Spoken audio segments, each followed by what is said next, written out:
Et pour démarrer ce journal, on revient tout d'abord sur la colère actuelle des agriculteurs français et toutes ces manifestations organisées un peu partout en France ces jours-ci.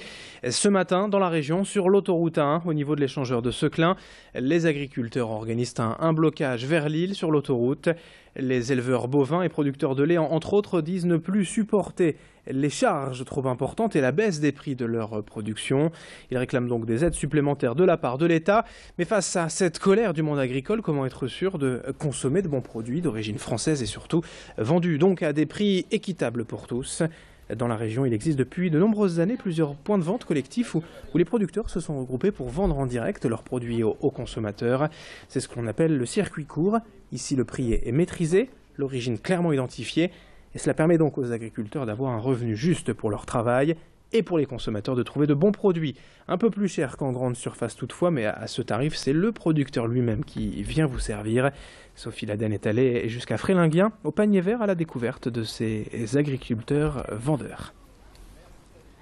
Le problème de la traçabilité, c'est qu'aujourd'hui, avec tout ce qu'il peut y avoir comme packaging, comme étiquette, comme label, comment le consommateur il va s'y retrouver s'il veut vraiment consommer local et français en tout cas. Je pense que c'est quand même le consommateur aujourd'hui qui décide de l'agriculture de demain. Donc c'est important que le consommateur regarde bien les étiquettes et puis sache où aller. Je pense que c'est pour ça que nous on voulait parler de la vente directe et puis des points de vente collectifs où il est sûr d'y trouver en tout cas un produit local. Autre information nationale relayée aujourd'hui sur Grande Île TV, l'examen du projet de loi de Marisol Touraine aujourd'hui au Sénat. Parmi les nouveautés mises en place par la loi, il y a donc le fameux paquet de cigarettes neutres, sans couleur, logo ni quelconque aspect marketing. Une solution radicale qui serait une première en Europe, mais jugée inefficace par les buralistes, lesquels protestent aussi contre d'autres mesures annoncées par cette loi. Une nouvelle augmentation des prix des paquets à plus de 10 €. La suppression de la publicité dans les débits de tabac ou encore l'obligation de présenter une pièce d'identité. Selon les buralistes, cette loi pourrait entraîner la fermeture de bureaux de tabac, des suppressions d'emplois et le développement du marché noir.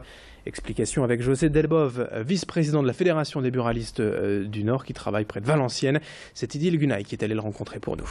En 2014, nous avons perdu sur le plan national 1000 bureaux de tabac.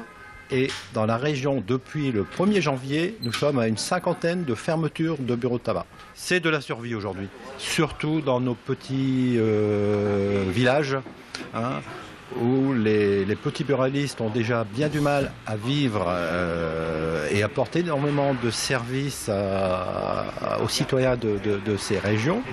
Et aujourd'hui, ils sont au bord du dépôt de bilan. Et puis dans cette édition, aujourd'hui, on vous propose un zoom sur l'avenir de la friche Saint-Sauveur à Lille, juste à côté de la gare désormais bien connue, reconvertie en lieu culturel. La mairie a présenté il y a déjà plusieurs mois son projet d'aménagement, un quartier habité entre Moulins et la Porte de Valenciennes, 2500 logements prévus pour 5000 habitants, plus de 30 000 mètres carrés de commerce, un projet énorme. Et des premiers travaux qui pourraient démarrer dès 2017. Mais si la mairie avance que tout s'est fait en concertation avec les habitants, qui se disent d'ailleurs pour la plupart enthousiastes, un architecte lillois n'est pas de cet avis et tente lui de proposer un autre projet, tout simplement un grand parc urbain de 23 hectares sur toute la friche.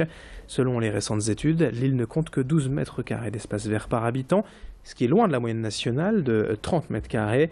Or, cette friche est selon lui la dernière opportunité d'un grand parc central bénéfique à tous. On écoute donc les deux parties, l'élu lillois en charge du projet et l'architecte qui est contre, tous deux au micro de Sophie Laden. Aujourd'hui, on a fixé comme objectif de faire 10 000 logements à l'horizon 2020, dont un tiers de logements sociaux avec de l'accession sociale à la propriété. Ça correspond à une attente puisque le logement avec l'emploi c'est la première priorité des Lillois. Quand on a la chance en cœur de ville d'avoir ce grand potentiel qu'est Saint-Sauveur, l'une des responsabilités c'est de pouvoir dire aux habitants, dire aux acteurs économiques en attente d'un logement de pouvoir y vivre, et c'est de prévoir à chaque fois une place généreuse de la nature. On n'utilise pas toute la friche pour faire cette nature, mais elle sera extrêmement présente dans la friche. Ici, on est à côté de la Citadelle, c'est un très beau parc qui est en cours de rénovation. Donc ça va profiter aux quartiers du Vieux-Lille, qui sont des beaux quartiers. En revanche, les quartiers populaires et jeunes de Moulins de FIV, eux, n'auront pas de parc. Ils vont avoir un chantier qui va durer 15 à 20 ans, donc de la poussière, du bruit. Et puis au final, ils devront toujours prendre le bus pour venir ici à la Citadelle, au parc du Poussin avec leurs enfants. Donc est-ce que c'est juste?